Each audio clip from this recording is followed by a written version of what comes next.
अलम तरो कैफा खलक़ल्लाहु सबअ समावातिन तिबाक़ा, क्या तुमने नहीं देखा। ये हज़रत नूह की दावत है। सूरह नूह में हज़रत नूह ने जो दावत दी वो अल्लाह को बता रहे कि मैंने ये सब कहा था अपनी कौम से कि तो क्या तुम नहीं देखते कि अल्लाह ने कैसे एक तबक परत दर परत जो है वो 7 सेक्शंस या 7 आसमान जो है सबा समावात बनाए, तख्लीक किए। वजाल अल कमर अफ़ीन नूरा, और चांद बनाया जिसके अंदर रोशनी। वजाल शम्स फिराजा, और वो जैसे रोशनी फैलाता है दूसरों पर डालता है, आग की तरह जलता है सूरज, वो बनाया। सूरज को चिराग बना दिया, ऐसा खुद जलता हुआ। हज़रत नूह ने कहा मैंने ये कहा था अपनी कौम से, ये समझाया था। आपको यहाँ से हज़रत नूह के दौर में तो मिलेंगी चीज़ें, ये कुरान में है और भी है आयात। और उसके बाद फिर रसूलुल्लाह सल्लल्लाहु अलैहि वसल्लम के जो मुखातिब थे उन्होंने कहा कायनात पर गौर करो। हज़रत नूह ने कहा था कायनात पर गौर करो। बीच के नबियों में नहीं मिलेगा आपको, किसी के यहाँ नहीं मिलेगा। कुरान के अंदर बीच के नबियों की दावत में कि तुम कायनात पर गौर क्यों नहीं करते, ये किसी के यहाँ नहीं मिलेगा। इसलिए कि कायनात ये तो इतना, साइंस किस जगह थी, पीछे बैकवर्ड कितने थे कि यूनिवर्स या कायनात जिसे कहते हैं उसकी तो बड़ी सब दंत कथाएं देवमालाएं थी। लेकिन एंशिएंट टाइम में हिंदुस्तान था जिसने एस्ट्रोनॉमी में बड़ी तरक्की की थी। ये जानते थे यूनिवर्स की बहुत सी चीज़ों को। तो जिन चीज़ों में, कुछ चीज़ों में ये बिल्कुल कुछ इनका इल्म जीरो था और कुछ चीज़ों में बहुत तरक्की की थी इन्होंने। तो दुनिया में सबसे ऊपर एस्ट्रोलॉजी के अंदर और एस्ट्रोनॉमी के अंदर इल्म फलकियात जो है वो उसके अंदर बेपनाह तरक्की की थी इन्होंने। उसके सबके सबूत मौजूद हैं। कुरान बताता है कि हज़रत नूह ने अपनी कौम को दावत दी थी कि तुम नहीं जानते ये 7 आसमानों को,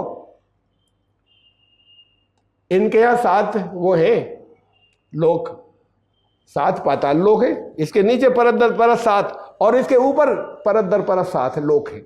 लोक आलम जहान, यानी 7 आसमान का काउंटर पार्ट। ये अकीदा ये सिर्फ सनातन धर्म में, मेजर रिलीजन में और इस्लाम में, बाकी तो फिर पुरानी कुछ एंशंट सिविलाइजेशन में है। यहूदियत में नहीं मिलेगा, ईसाइयत में नहीं मिलेगा, बुद्धिज्म में नहीं मिलेगा, जैन में और बड़े बड़े दुनिया के जितने रिलीजन उनके यहाँ नहीं है 7 आसमान वाली बात। इस्लाम में है, सनातन धर्म के अंदर है। इनके यहाँ ये है 7 लोक। ऊपर से चले, सबसे ऊपर सतलोक है, नीचे भूलोक, ये जमीन, ये जहान भूलोक, उसके आगे भुआलोक, फिर स्वलोक, फिर महालोक, फिर जनलोक, फिर तपलोक और फिर सबसे ऊपर सत्यलोक। तो ये 7 लोक माने जाते हैं तले ऊपर। हज़रत नूह ने कहा मैंने अपने कौम से कहा था तुम्हें 7 आसमान तले ऊपर, तबक दर तबक, परत दर परत ऊपर। तुम नहीं जानते कि अल्लाह ने बनाए, सूरज बनाया, चांद बनाया, सूरज की ये सिफात, चांद की ये सिफात। ये सिर्फ हज़रत नूह अलैहिस्सलाम जो कायनात की बात कर रहे हैं। हज़रत इब्राहिम ने कायनात पर गौर करके खुद अपनी इस्लाह की थी, सूरज चांद सितारों को देखकर। वो भी कायनात नहीं, खाली सूरज चांद सितारों को देखकर कि ये तो किसी के कंट्रोल में है, तो ये फिर रब नहीं हो सकते। ये दावत नहीं थी, ये अपनी हिसाब, वो भी सिर्फ सूरज चांद। ये यहां पर इनके पास ये इल्म मौजूद थे। तो जिस कौम के अंदर ये इल्म मौजूद था वो थी हज़रत नूह की मुखातिब। हमें मालूम है कि सनातन धर्म में था। तो आज जो अपने आप को सनातन धर्मी कहते हैं या हिंदू कहते हैं या हिंदुस्तान के मूल के लोग हैं, ये हैं जिनके पास हज़रत नूह अलैहिस्सलाम आए थे। इनकी कौम बड़ी आइडेंटिफाई की है कुरान ने। लोग कहते हैं नहीं, कुछ पता ही नहीं, और बाइबल की नकल में उनको इराक में फेंक देते हैं ले जाके हज़रत नूह को। तो बहुत सबूत खुद कुरान के अंदर है, हदीसों में है सबूत। फिर इसके अंदर ज़रा इनकी मूर्तियों के नाम देखें। यानी उनकी कौम का बड़ा जुर्म जो था, बहुत, वो मूर्ति पूजा का शिर्क तो हर जगह था, लेकिन या तो अरबों में था। कुरान ने अरबों के देवताओं के नाम दिए हैं, कुछ चंद नाम जो है वो अरब देवताओं के दिए, लात, मनात, उज़्ज़ा। और कुरान ने देवताओं के नाम दिए फिर हज़रत नूह की कौम के। बीच में किसी दूसरी कौम के किसी देवताओं के नाम नहीं है। इसे मालूम हुआ कि बुत परस्ती और कौमों में भी थी, लेकिन सबसे ज़्यादा जो एक ऐसा कि जैसे प्रोमिनेंट जुर्म जो था उनके यहाँ, वो मूर्ति पूजा का था बड़ा। उनके कुरान ने कहा कि ये उनके वद, स्वा, यगूस, यऊक और नसर, अरबी में कहा है कि कहते हैं इन्हें मत छोड़ना, ला तज़रुन्न आलिहतकुम वला तज़रुन्न वद्दम वला सुवाअम वला यगूस व यऊक व नसरा, कि ये जो है इन ये 5 बुतों के नाम दिए, 5 देवताओं के या 5 बुतों, इनको वो कहते हैं कि ना इनसे हम नहीं हटेंगे। ये हजरत ये भी सूरह नूह के अंदर है कि तब अल्लाह से फरियाद कर रहे हैं कि देखिए इनसे हटने को तैयार नहीं है, नाम दिए हैं। और ये नाम मैं फिर दोबारा कह रहा हूँ इस बात को कि या रसूलुल्लाह सल्लल्लाहु अलैहि वसल्लम जिनसे मुखातिब थे उनके बुतों के नाम है कुरान में, और उसके बाद दरमियान की किसी सिविलाइजेशन के अंदर जो जिन अंबिया का तज़किरा है उनकी कौमों में से किसी के बुतों के नाम कुरान ने नहीं दिए। इसका मतलब बुत परस्ती इनका खास जुर्म था। 5 बुतों के नाम नहीं होंगे, इनको तो छोड़ेंगे नहीं। 5 देवताओं को जिनके बुत बना रखे थे उन्होंने। ये कौन है, मैंने इसके ऊपर रिसर्च की, काफ़ी कोशिश की, फिर बहुत सी किताबें पुरानी एंशंट देखी कि उसमें किताबुल असनाम मुझे जो मिली, वो दुनिया की में सबसे ज़्यादा अलग अलग सिविलाइजेशंस की जो मूर्तियाँ ये देवता थे उनके नाम और उनकी सिफात के ऊपर किताबुल असनाम अरबी में। तो वो जहाँ आई तो उससे मुझे लीड मिली कुछ। ये भी बहुत कोशिश की कि ये इसलिए कि साबित तो ये हो चुका था और भी बहुत सी दलीलों से जो बात को आएंगी, और अभी पहले आ गए कि हज़रत नूह की कौम ये थी, तो ये इसका मतलब हिंदुस्तान में ये बुत थे।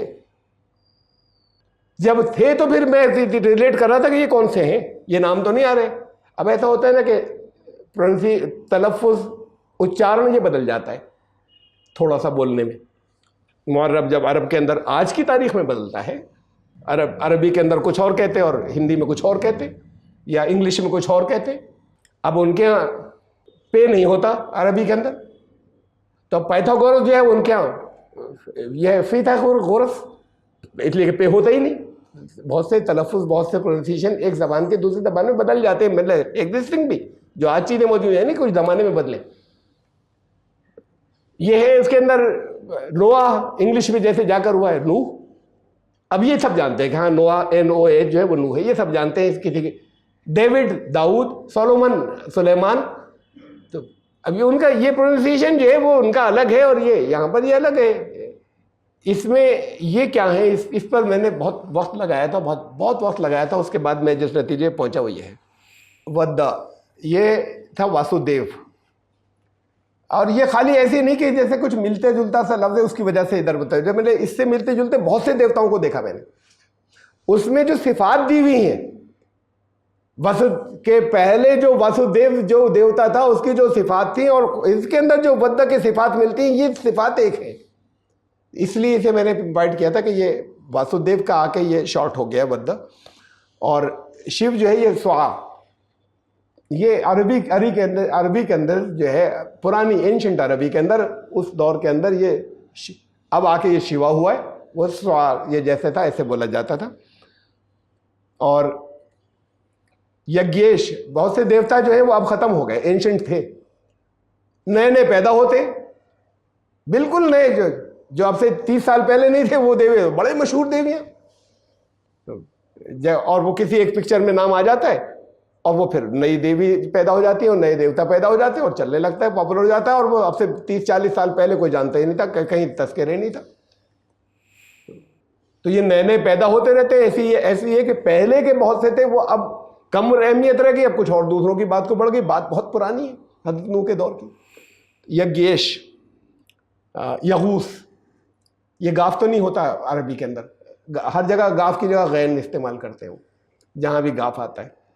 यक्ष, यऊक, ये इन देवताओं की सिफात मिलती है। मैं यहाँ पर उस रिसर्च पेपर को नहीं रख रहा पूरे आपके सामने। मैंने जो प्लेस किया है वो ये थे नक्षत्र।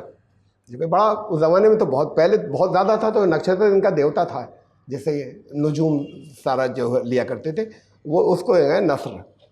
ये अक्षर जो है वो उसके अंदर अरबी में नहीं होता, नस्र। तो ये 5 देवता जिनका कुरान ने जिक्र किया, या 5 मूर्तियाँ जो हमें थोड़े अल्फाज के तलफ़्फ़ुज़ के साथ में, लेकिन एंशंट रिकॉर्ड के अंदर इनकी सिफात एक दूसरे से मिलती हैं। तो ये हिंदुस्तान का जिक्र, ये कौम यहाँ की थी। फिर हज़रत नूह का सैलाब जो आया, सैलाब हज़रत नूह अलैहिस्सलाम का शुरू यहाँ से हुआ था, तन्नूर से। और फारत तन्नूर, ये भी उसमें इसी सूरत के अंदर 11वीं सूरत के अंदर आगे आएगा कि तन्नूर से पानी उबलने लगा, शुरू हो गया। इस सैलाब इस जगह से स्टार्ट हुआ था, तो ये उस वक्त की बात है जब ये गूगल अर्थ नहीं हुआ करता था। मैंने मैप का, बड़े मैप के अंदर एक एक चप्पा ढूंढता रहा मैं कि तन्नूर में होना चाहिए कहीं। इसलिए होना चाहिए कि कुरान जब जिक्र कर रहा है तो हमेशा के लिए है, और जब कह रहा है तन्नूर था तो फिर तन्नूर बाकी रहना चाहिए क़यामत तक। ये मुझे यकीन था। तो और चूंकि ये यकीन था कि हिंदुस्तान में जो बहुत सी दलील आ गई थी, इसलिए मैं इंडिया में ढूंढ रहा था उसे। बहुत दिनों ढूंढने के बाद एक छोटा सा शहर बड़े मैप के अंदर, बहुत दिनों ढूंढने के बाद निशान लगा देता था कि इतना ढूंढ चुका, फिर निशान लगा देता था, कभी और बैठता था कि इतना ढूंढ चुका। बड़े मैप के अंदर जो मैं सबसे बड़ा खरीद कर लाया था, तब ये सब नहीं था ना गूगल मैप वगैरह। फिर मुझे ख्याल आया कि मुझे उस पर ढूंढना चाहिए, सी शोर के ऊपर, समुद्र तट के ऊपर। इसलिए कि जो सैलाब, आलमगीर सैलाब है, वहाँ वाटर लेवल ऊपर हुआ होगा, तो वाटर तो सबसे पहले समंदर का पानी जो है वो फैला होगा। तो फिर जब ढूंढना शुरू किया तो ज़रा जल्दी मिल गया। ये केरला के अंदर मलापुरम जिले के अंदर तन्नूर आज भी है, शहर है, मतलब तहसील सी है, तो आज तक मौजूद है और रहेगा ये नाम उसका। इसलिए रहेगा कि कुरान ने इसलिए उसका नाम दिया है। जब नाम दिया है तो इसका मतलब वो मिलेगा, वो आज भी है और हमेशा रहा है वो, वरना नाम देने की ज़रूरत नहीं थी। जब किसी जगह से पानी शुरू हुआ, डूब गया, ख़त्म हो गए। तो तन्नूर तो वहाँ था मलापुरम जिले के अंदर। और ये जो है, ये जूदी जहाँ जो इराक़ विराक़, वो ज़्यादा तफसील से इसको मैंने सूरह शौरा के अंदर डिस्कस किया है कि किन किन जगहों पे जूदी को माना जाता है। दुनिया में 6 जगहों पे माना जाता है जूदी को, तो वो सब गलत है। क्यों गलत है वो मैंने उसमें डिस्कस किया सूरह शौरा के अंदर, जहाँ पर ये हिस्सा आया हज़रत नूह अलैहिस्सलाम का कि वो अर्ज़ुल मानते हैं हिंदुस्तान से ताल्लुक़ का। तो ईरान के अंदर जूदी है, वहाँ जाने नहीं देते किसी को। क्यों नहीं जाने देते पता नहीं, मिलिट्री कॉर्डेंट है और नाम जूदी है उसका मैप के अंदर। ये गूगल मैप के ये है, अर्गी कहते हैं चोटी को, 9 जूदी, ये बीच में जो ऊपर वाला है, इसमें जो कुछ लिखा हुआ है, जहाँ से जो मैं पढ़ रहा हूँ। और ये महाभारत में जिक्र है कि नौबंधन पर कश्ती को रोका था, ये महाभारत में है। एक रिवायत है चली आ रही है ना, महाभारत को हम बहुत एक्यूरेट कोई किताब नहीं कह सकते, लेकिन एक रिवायत चली आ रही है। और वहाँ पर नौबंदान नाम का शहर मौजूद है। यहाँ शहर बन जाते हैं, कोई छोटी सी अगर जगह का नाम होता है, वहाँ उसी नाम के मोहल्ले हो जाते हैं, उस नाम के शहर हो जाते हैं एंशंट उसके अंदर। तो ये नौबंदान नाम का शहर मौजूद है कुछ फासले के ऊपर वहाँ से। वो जूदी जो है इन्होंने कॉर्डन ऑफ किया है, क्यों नहीं जाने देते, क्यों मिलिट्री का पहरा है, इसका नहीं पता। लेकिन जूदी दुनिया में एक ही जगह मिला मुझे, एक्यूरेट जूदी नाम से। तो वो ज़्यादा दूर नहीं ना यहाँ से, सी शोर ऊपर हुआ, ये तो यहीं का हिस्सा था ईरान का भी, पुराने हिंदुस्तान का। तो जो हुआ तो ये कहीं वहाँ पे नहीं पहुँच गई वो अरारात जो बाबिल ने कहा है। वो अरारात का मतलब क्या है, तफसील क्या है, वो मैंने सूरह शौरा में डिस्कस किया, उसे छोड़ रहा हूँ यहाँ पर लंबा होने की वजह से। तो ये यहाँ पर मौजूद है। सैलाब यहाँ से शुरू हुआ, यहाँ के करीब ही एक जगह पर चोटी के ऊपर जो है वो कश्ती रुकी। अब ये कनेक्शंस आते चले जा रहे हैं, लेकिन टाइम पूरा हो गया। अभी सबूत कुछ थोड़े से मैं और दे दूंगा, है मेरे पास तो बहुत है इसके पक्के सबूत के। हज़रत नूह अलैहिस्सलाम की ये कौम इतने दिए मैंने, जिसमें कुरान के भी हैं। माना ही जाता था कि कुरान में तो है नहीं, कहीं कुरान में है, सिर्फ ये कि उसको ज़रा सा गौर करना पड़ेगा और अपनी नॉलेज से उसे रिलेट करना पड़ेगा। तो फिर हम इसके दरमियान में यहाँ से इन सबूतों के साथ में इससे आगे से हम फिर इंशाअल्लाह ज़िंदगी रही तो आइंदा चलेंगे कि ये सैलाब कहाँ से शुरू हुआ और कहाँ पर कश्ती जाकर रुकी। तो इसको साबित करने के लिए ये बात वहाँ से शुरू हुई कि वो कहते पैदाइश से नीच मानते थे वहाँ पर हज़रत नूह अलैहिस्सलाम। तो फिर मैंने और भी सबूत आपको दिए, जो कि यही कौम थी जो अपने आप को आज हिंदू कहते हैं, ये सनातन धर्मी, ये चले आ रहे हैं एंशंट पुराने। हज़रत नूह अलैहिस्सलाम की कौम थी, कौम नूह। हज़रत नूह अलैहिस्सलाम इराक़ी नहीं थे, ये बाइबल वाले जो हैं वो ले आए हैं और उससे हमारे यहाँ फैल गए।